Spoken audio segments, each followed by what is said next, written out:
सर्वभूतेषु यः पश्येत् भगवद्भावमात्मनः भूतानि भवत्यात्मन् एष भागवतोत्तमः. भागवत अध्याय 2 श्लोक 45.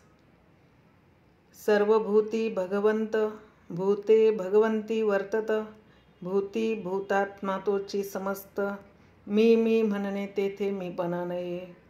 सर्वांभूती भगवंत पाही भूते भगवंताचे ठाई हे अवघे देखे तो स्वदेही स्वस्वरूप पाही स्वये होय. तो भागवता माझी वरिष्ठ त्यासी उत्तमत्वाचा पट अवतार श्रेष्ठ मानिते. भागवत अध्याय 2.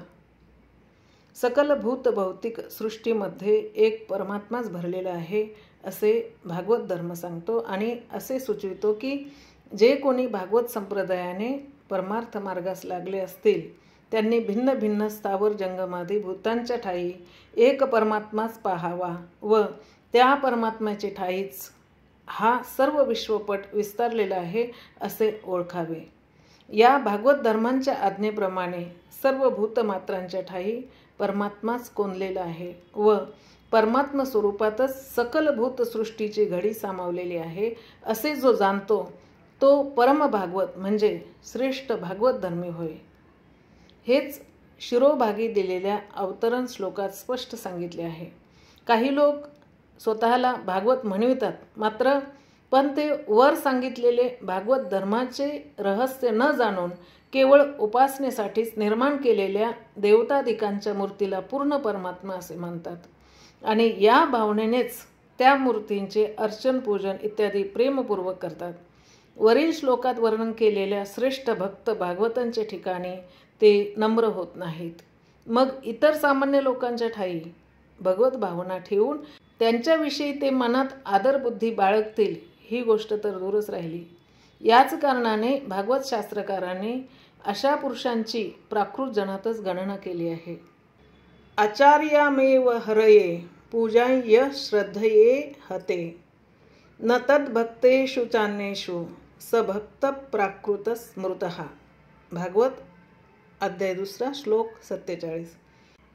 स्वतःला भागवत म्हणविणारे कित्येक लोक भेदबुद्धीमुळे ईश्वराची उपासना करणारे आहेत, पण वरील श्लोकात वर्णिलेल्या प्राकृत उपासकांपेक्षा जरा अधिक विवेकी असल्यामुळे ते ईश्वर तद्भक्त अज्ञानी आणि शत्रू यांच्या ठिकाणी अनुक्रमे प्रेम मैत्री कृपा आणि उपेक्षा करतात. म्हणून हे मध्यम उपासक असे भागवतकारांनी म्हणजे व्यासांनी ठरविले आहे. ईश्वरे तदधीनेषु बालिशेषु द्विषत्सु च प्रेम मैत्री कृपोपेक्षा यः करोति स मध्यमः. भागवत अध्याय 2 श्लोक 46. ईश्वरी प्रेम पवित्र भक्तांची मैत्री मात्र अज्ञानी तो कृपा पात्र उपेक्षा निरंतर द्वेषियांची हे मध्यम भक्तांची भक्ती. भागवत अध्याय 2.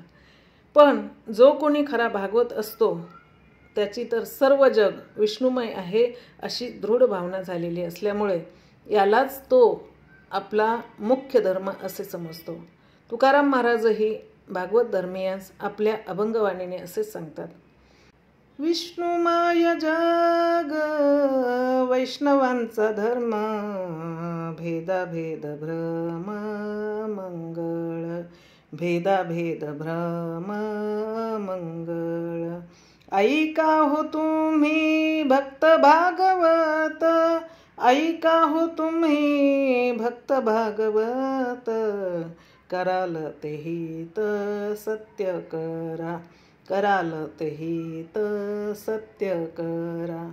कोणाही जीवाचा न घडो मत्सर कोणाही जीवाचा न घडो मत्सर वर्म सर्वेश्वर पूजनाचे वर्म सर्वेश्वर पूजनाचे. तुका म्हणे एका देहाचे अवयव सुख दुःख जीव भोग पावे सुख दुःख जीव भोग पावे. ऐका हो तुम्ही भक्त भागवत ऐका हो तुम्ही भक्त भागवत कराल ते हित सत्य करा, कराल ते हित सत्य करा.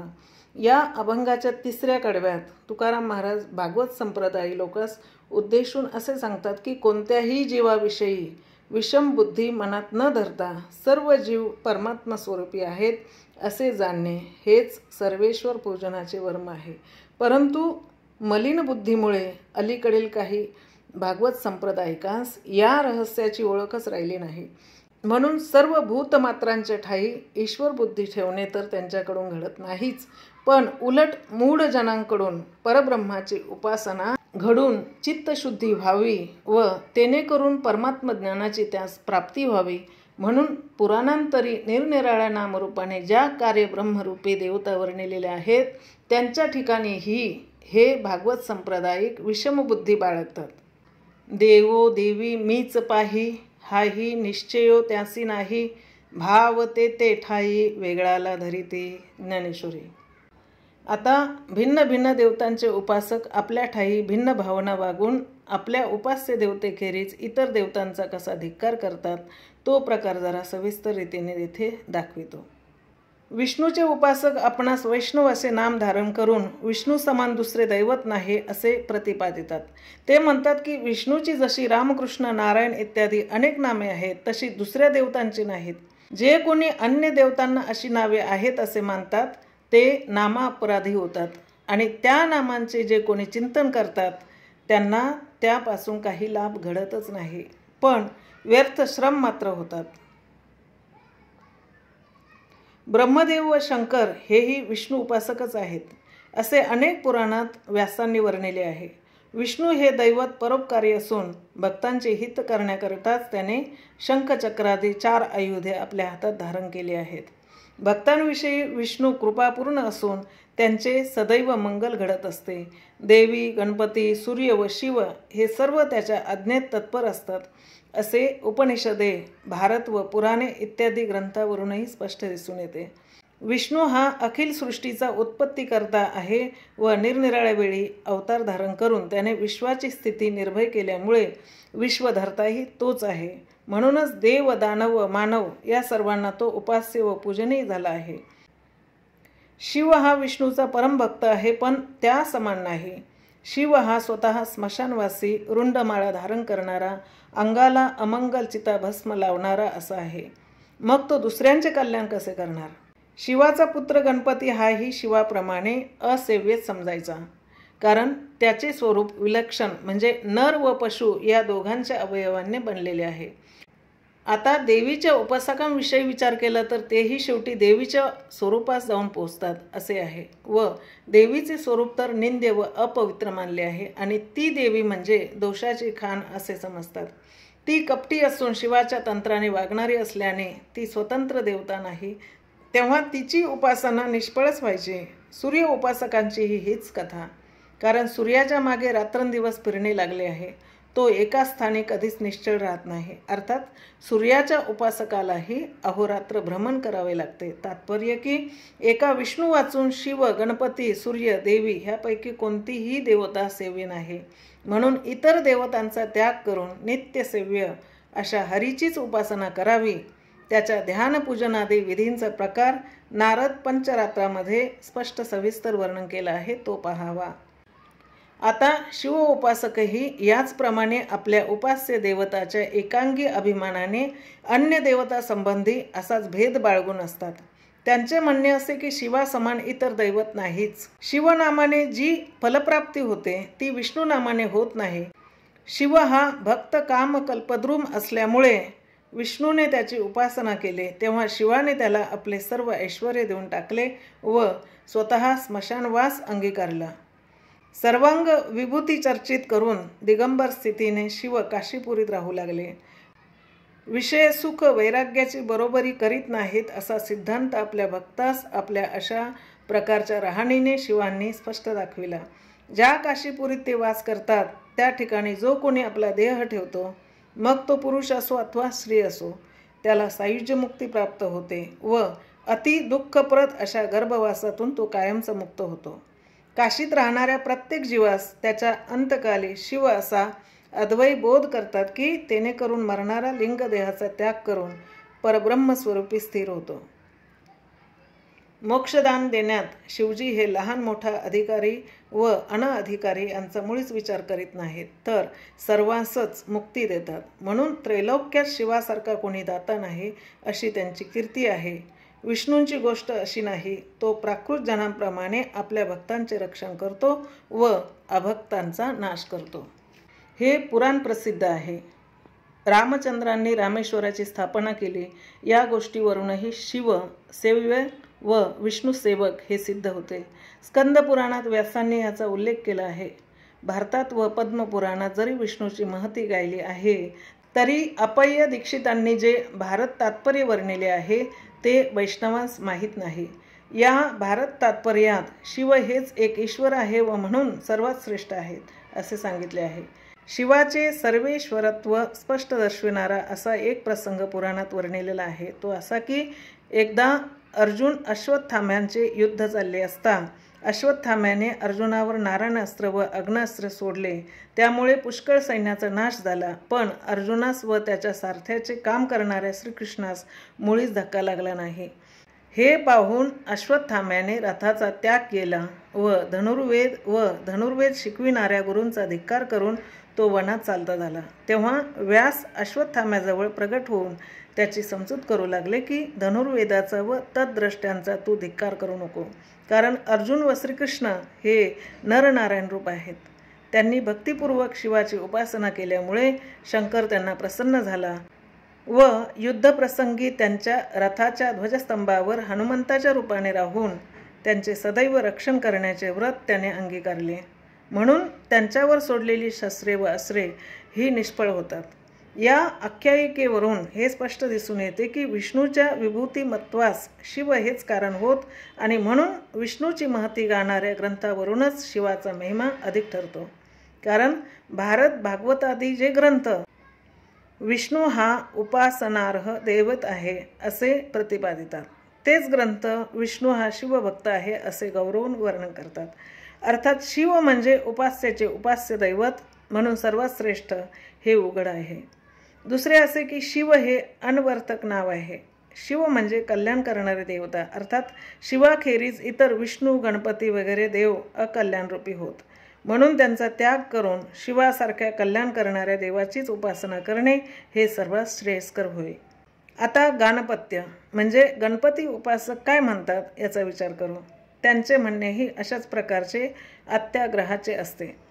ते असे की गणपती हा सेव्य होय, कलो चंडी विनायको अशा उक्तीच्या आवेशाने गणपती हाच परम उपास्य होय असे ते सांगतात आणि आपल्या म्हणण्याच्या पृष्ठार्थ पुढे दिलेली पुराणांतर्गत आख्यायिका सांगतात.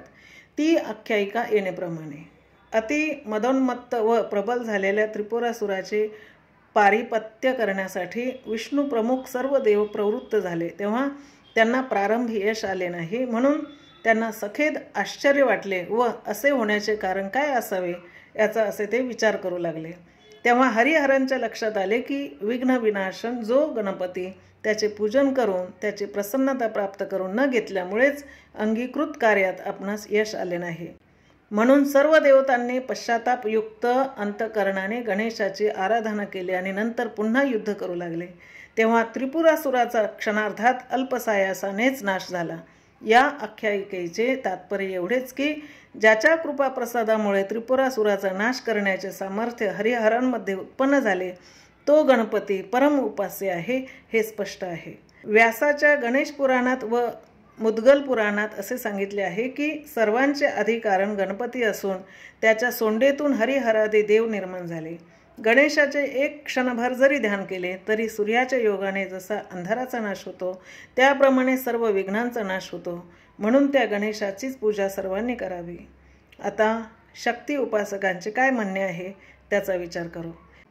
ते म्हणतात की हरिहराधिक देवांमध्ये अनेक प्रसंगी जे अतुल सामर्थ्य दिसून येते ते त्यांच्या ठाई वास करीत असणाऱ्या शक्तीमुळे होय. त्यांच्यात जर शक्ती नसती तर ते प्रेतवत चलनादी व्यापार शून्य निश्चेष्ट पडले असते. त्यांनी शक्तीची महद उपासना केली असल्यामुळेच त्यांच्या ठाई अनेक लोकोत्तर कार्य करण्याचे अद्भुत सामर्थ्य व अधिकार प्राप्त झाला. जगात शक्ती या नामाने जे प्रसिद्ध आहे ती भगवतीच होय. ती 2 रूपांनी नांदते, एक सामान्य रूप व दुसरे विशेष रूप. सर्व पदार्थांमध्ये व प्राणीमात्रांमध्ये आपापले काम करण्याची जी स्वाभाविक शक्ती असते ते भगवतीचे सामान्य रूप होय व अष्टभुजादी ज्या विशिष्ट मूर्ती तेच तिचे विशेष रूप होय.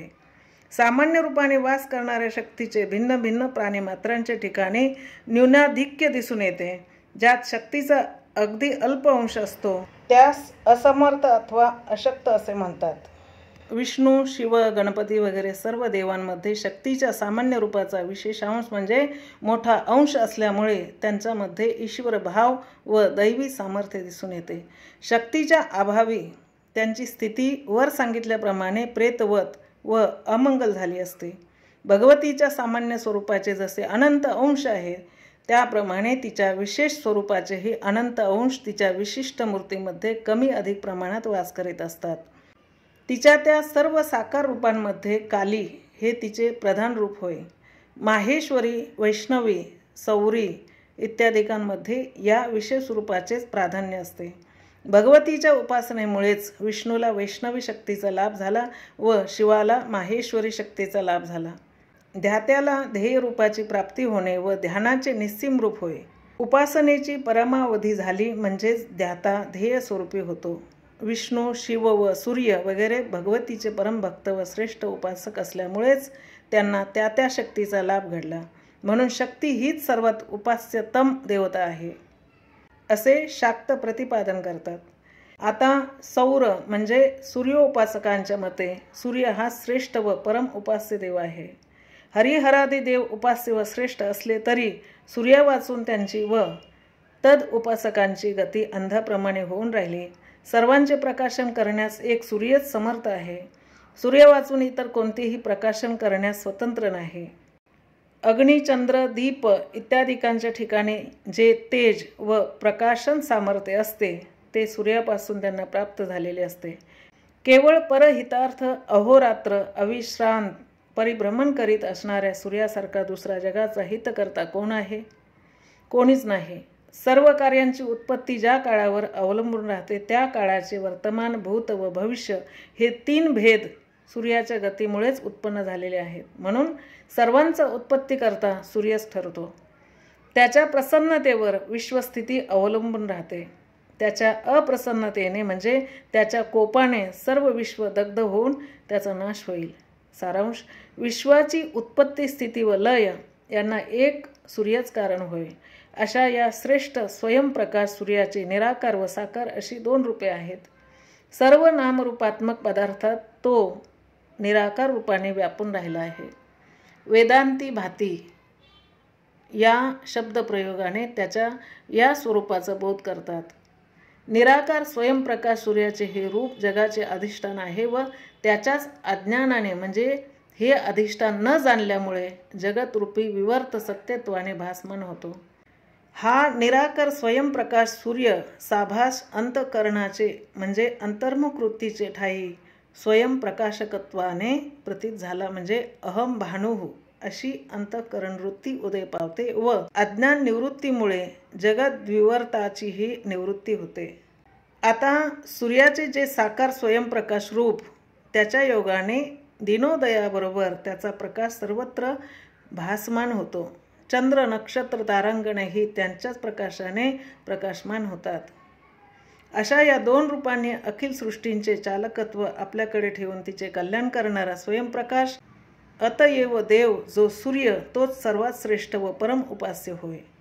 अशा रीतीने व्यासांच्या पुराणांच्या प्रमाणावर आपल्या म्हणण्याचे यथार्थ स्वरूप स्पष्ट मांडून ते सिद्ध करू पाहणारे भिन्न भिन्न देवतांचे उपासक आपल्या देवतांचे श्रेष्ठत्व प्रस्थापित करण्याच्या भरात इतर देवतांची निंदा करतात.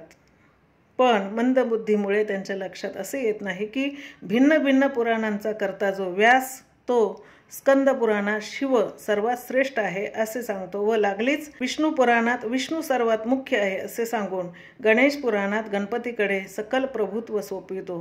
बरे, सौरपुराणात सूर्य सर्वोपास्य देव आहे व इतर देव त्याचे उपासक आहे असे सांगून देवी पुराणात देवीच सर्वांपेक्षा अधिक उपास्य आहे व हरिहरादी देव तिचे केवळ उपासक होत असे प्रतिपादन करतो. अशा रीतीने वरवर पाहता परस्पर विरुद्ध प्रतिपादनात व्यासमुनीचा काय हेतू असावा याचा ते विचार करीत नाहीत. म्हणूनच दुराग्रहास त्यांच्याकडे आश्रय मिळतो. श्री व्यासमुनींचा असा अभिप्राय समजायचा की विष्णू, शिव वगैरे सर्व नावे माया विशिष्ट कारण ब्रह्माची असून ती हिरण्यगर्भ कार्य ब्रह्माचीही बोधक आहेत. ज्या पुराणात व्यास हे शिव सर्वेश्वर आहे असे सांगतात त्यात ते शिव शब्दाने कारण ब्रह्माचा निर्देश करतात व विष्णू गणेशादी शिवोपासक देवांच्या नावांनी कार्य ब्रह्माचा अर्थ दाखवितात. याचप्रमाणे विष्णू पुराणात विष्णू या शब्दाने कारण ब्रह्म व तदुपासक शिवादी देवांच्या नावांनी कार्य ब्रह्म लक्षात घ्यायचे. गणेश पुराण, सौरपुराण इत्यादी पुराणांतूनही याच धोरणाने प्रधान देवता कारण ब्रह्मवाचक व गौण देवता कार्य ब्रह्मवाचक समजल्या पाहिजेत. तात्पर्य एवढेच की सर्वच देव हे कारण ब्रह्मस्वरूप आहे व तेच उपास्य आहे. श्रुती, स्मृती व पुराणे विष्णू, शिव, गणेश इत्यादी नावांनी त्यांचेच वर्णन करतात. भिन्न भिन्न पुराणात भिन्न भिन्न देवतांच्या प्राधान्याचे हे रहस्य उपासकांनी लक्षात घेतले पाहिजे. म्हणजे त्यांच्यामधील विरोधाचे बीज दग्ध होऊन त्यांच्यामध्ये भागवत उत्तमाची लक्षणे स्फुरू लागतील व मग एकं सद्विप्रा बहुधा वदन्ति या श्रुतीची सार्थकता मनात बिंबून सर्वत्र शांती वास करू लागेल. म्हणून भागवत संप्रदायिकांनी विष्णू, शिव, गणेश आदी देवतांचे ठिकाणी भेद न पाहता आपल्या उपास्य देवतेखेरीज इतर कोणाचीही निंदा न करता आपल्या उपास्य देवतेची उपासना करावी.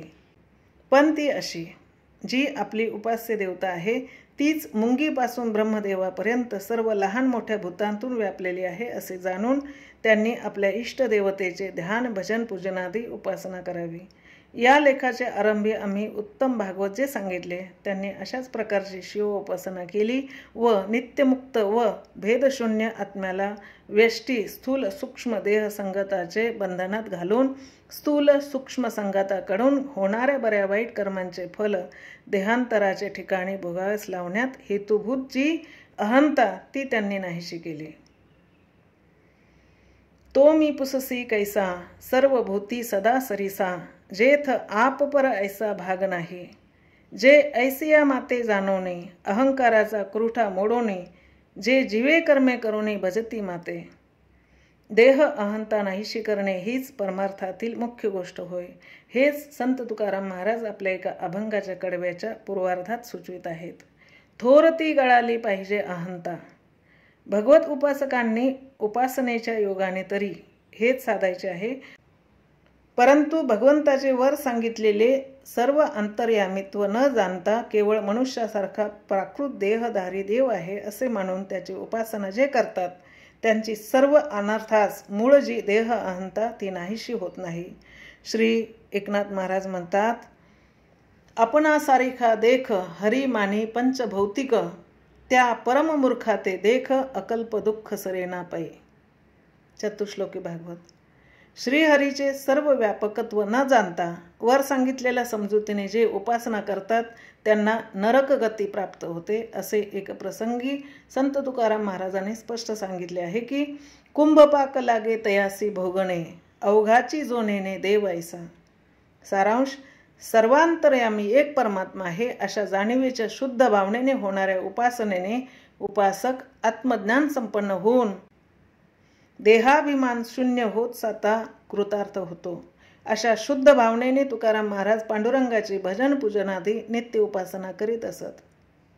त्यामुळे ते एके दिवशी नित्य नियमाप्रमाणे देवाची पूजा करीत असताना एकाएकी त्यांच्या अंतःकरणामध्ये अशी स्फूर्ती झाली की ज्या उपचारांनी देवाचे पूजन करायचे ते सर्व उपचार तत्वतः देवस्वरूपच आहेत. म्हणजे देवाला स्नान घालण्याच्या पाण्याच्या रूपाने एक परमात्माच आहे. तसेच देवाला लावण्याच्या गंधाच्या रूपानेही तोच आहे. धूप, दीप, पुष्प, फल, तांबूल, अक्षता तसेच देवाला अर्पण करण्याची द्रव्ये आणि नैवेद्य दाखविण्याचे अन्न हे सर्व एक ब्रह्म आहे, यात अन्यथा नाही. अशा प्रकारे सर्वच वस्तू जर एक परमात्मा आहे तर पूजा करणारा मीही परमात्म्याहून भिन्न नसून तद्रूपच आहे हे उघड होते. अशा प्रकारच्या या भावनेच्या हद्दीवर येऊन तुकाराम महाराज देवास म्हणतात, तुझी पूजा कशाने करू? उपचार तुला अर्पण करू का तुला उपचाराला अर्पण करू? कारण उपचार आणि तू या दोघांमध्ये मला तूच एक प्रतीत होत आहेस. कासयाने पूजा करू केशी राजा, हाची संदेह माझा फेडी आता. उदके नानू तरी स्वरूप ते तुझे, तेथे काय माझे वेचे देवा. गंधाचा सुगंध पुष्पाचा परिमळ, तेथे मी दुर्बळ काय करू. फळदाता तूच तांबूल अक्षता, तरी काय अनंता वाहू तुझ. वाहू दक्षिणा तरी धातू नारायण, ब्रह्मतेचे अन्न तुझे नाही. संत तुकाराम महाराजांप्रमाणे नाथ महाराजही सर्वागटी राम भावशुद्ध अशा शुद्ध भावनेच्या पायावर पांडुरंगाची उपासना करीत असत. नाथ महाराजांची ही तुकाराम महाराजांप्रमाणे एकदा स्थिती झाली. ते म्हणाले, हे देवा, तुझे चरित्र आगाध आहे, तरी मुंगीपासून ब्रह्मदेवापर्यंत लहान मोठ्या भूतांतून तुझेच एक रूप मी पाहत आहे. या योगाने माझ्यामध्ये मला तूच दिसत आहेस आणि भजन करण्याला जर भज्याहून ज्याचे भजन करायचे त्याहून भजक भिन्न असला पाहिजे तरच भजन व्यवहार संभवतो. जेथे मी तुझा भजक वर सांगितल्याप्रमाणे आपणास तुझ्याहून भिन्न मानित नाही, तेथे तुझे भजन मी कसे करावे? कारण तुझे भजन प्रसंगी तुझ्याहून निराळा मी तत्वता कोण आहे असे समजावे. जेथे सर्व रूप तू आहेस अशा तुझ्या पूर्ण स्वरूप स्थितीमध्ये तुझ्याहून निराळे राहून मला तुझे सेवन कसे करता येईल? अहो देवा, तुम्ही आम्हाला मानवी म्हणता, पण खरोखर तुमचा आमचा संबंध सुवर्ण अलंकाराप्रमाणे आहे. अशा स्थितीत तुमच्या आमच्यामध्ये निवड व्हावी कशी? आगाध तुझी लीला अकळ कैसे निकळे, ब्रह्मा मुंगी धरोनी तुझे स्वरूप सावळे. तुझ कैसे भजावे आपणा काय देखावे, तुझ माझी राहुनी तुझला कैसे सेवावे. अगा देवा तू आम्हा मनसी मानवे, हे मालंकार वेगळे निवडावे केवी. वरील तुकाराम महाराजांच्या व नाथ महाराजांच्या प्रमाणांवरून असे दिसते की त्यांच्यातील देहबुद्धी गलित होऊन ते सर्वांतर्यामी असणाऱ्या परमात्म्याशी अभिन्नत्वास पाहून कृतार्थ झाले. याचे कारण हेच की त्यांनी भागवत संप्रदायाप्रमाणे भगवत उपासना केली, म्हणजे सर्व भूतांचे ठिकाणी परमात्म्याचे अभिन्नत्व जाणून परमप्रीतीने भगवंताची उपासना केल्याने एक वेळ त्यांच्या ठिकाणी असा विचार उत्पन्न झाला की सर्व रूपाने जर एक परमात्मा आहे तर त्या सर्वांपैकीच आपण एक आहोत, अर्थात आपणही परमात्माच आहोत. अशा आत्मज्ञानाने ते मुक्त झाले.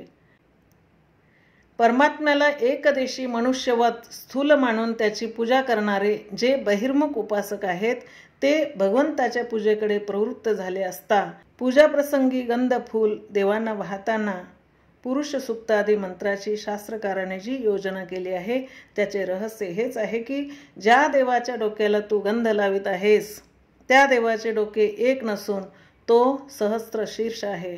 ज्या देवाच्या डोळ्यांकडे तू पाहत आहेस त्या देवाचे 2 डोळे नसून तो सहस्राक्ष आहे. ज्या देवाच्या पायावर तू मस्तक ठेवित आहेस तो देव 2 पायांचा नसून सहस्त्रपाद आहे. ज्या देवाला तू देवळात एकदेशी व मर्यादित पाहत आहेस तो देव एकदेशी व मर्यादित नसून सभूमी विश्वतो वृत्वात्यातिष्ठ दशांगुलम, म्हणजे अवघे स्थिरचर व्यापून तो परमात्मा दशांगुले उरला आहे असा आहे. अशा तऱ्हेचे देवाचे विराटत्व व विश्वव्यापकत्व ज्या मंत्रांचे अर्थातून सुचविले आहे अशाच मंत्रांची योजना शास्त्रकारांनी देवाच्या सगुण पूजेच्या वेळेस केली आहे. मुखाने हेच मंत्र म्हणत पूजकाने देवाला गंध पुष्पादी वाहावे, म्हणजे त्या योगाने पूजकाची एखादे वेळेस तरी मंत्राच्या अर्थाकडे दृष्टी जाऊन परमात्मा हा आपण समजतो असा एकदेशी नसून तो विराट स्वरूप आणि सर्वव्यापक आहे अशी भावना पूजकाच्या आतमध्ये उद्भवेल व या प्रस्तावनेच्या आरंभी सांगितल्याप्रमाणे म्हणजे शुद्ध भागवत संप्रदायाप्रमाणे साधकांकडून भगवत उपासना होऊन सर्व कृतार्थ होतील. इति शम. जय हरी.